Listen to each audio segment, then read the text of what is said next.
Electric vehicles are here to stay, and by 2035, thanks to the governor's executive order, all new passenger vehicles will have to be zero emission. But will we be ready to power and charge all our electric rides?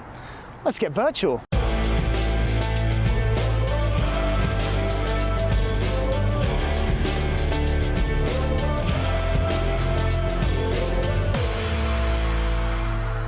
A recent report shows that California will need over 1 million new chargers to juice up about 8 million electric passenger vehicles by 2030. So far, we have around 70,000 public and shared chargers, with over 100,000 due by 2025. So we'll have to hit the fast lane a bit if we want to catch up.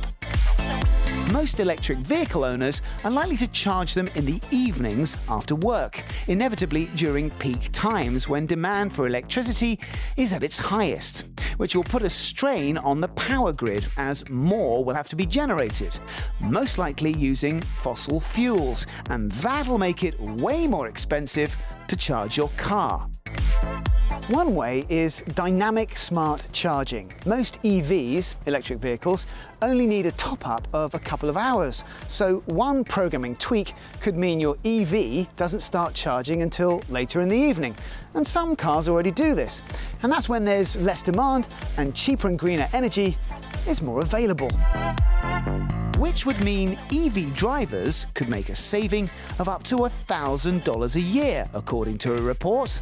Another way is the utilities companies themselves could even be able to pause the charging of EVs remotely in neighborhoods at a time in order to help create even more savings and less demand.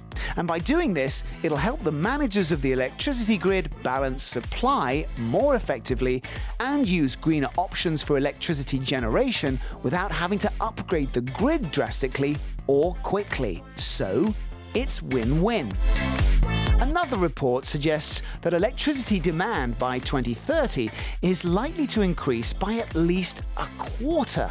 And if that's the case, you can see why it's only going to be more important that we're ready for the future, because, unfortunately, electric vehicles don't go very far if you can't charge them.